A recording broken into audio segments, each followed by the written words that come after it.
May 2 piraso akong 5 peso coin year 2002. Aalamin natin kung ito ba ay may collector's value nga ba.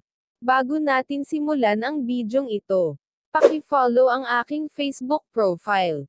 Mag-like and comment ka na rin kung saan umabot ang bidyong ito. At, paki-share na rin. At kung sa YouTube mo naman ito napanood ay mag-subscribe ka na at huwag kalilimutan ang bell button at paki-turn all mo na rin. Maraming salamat. Ang 5 peso coin year 2002. Ito ay BSP series na ini-release noong 2002 ay common coin lamang. Ang populasyon nito o dami ng nai-produce ay 11%. Ang features nito: Issuer Country, Pilipinas. Issuer Bank, Bangko Sentral ng Pilipinas. Gawa pala ito sa nickel brass mga idol. Ang bigat ay 7.70 gram. Ang diameter ay 27 mm. Thickness ay 1.87 mm. Syempre bilog ang itsura. Ang kanyang orientation ay medal alignment. Ang kanyang obverse o harapan ng barya. Head of Emilio Aguinaldo facing right, value and date within scallop border.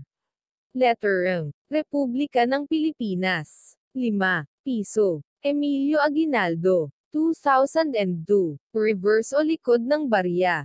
Central Bank seal within circle and gear design within scallop border.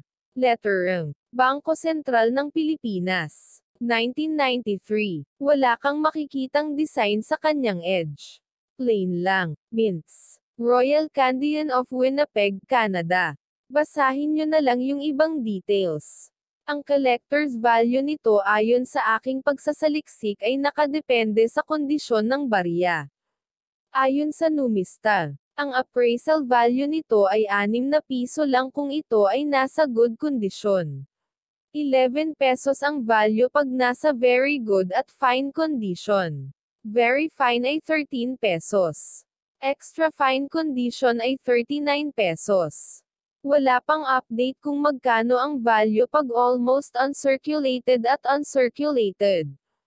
Sa tingin ko nasa 42.50 pesos ang almost uncirculated at uncirculated. Ayon naman sa 409, ito ay nagkakahalaga ng 56 peso and 50 cents. Sa eBay, ito ay may selling value na $7.07. 404 pesos and 18 cents sa piso. Sa Ucoin ito ay nagkakahalaga lamang ng $1.35. Sa currency natin ito ay may value na 77 pesos and 18 cents as of September 14. Bago tayo magtapos ay may ibabahagi akong isang Bible verse. Unang Pedro Kapitulo 3 Bersikulo 8.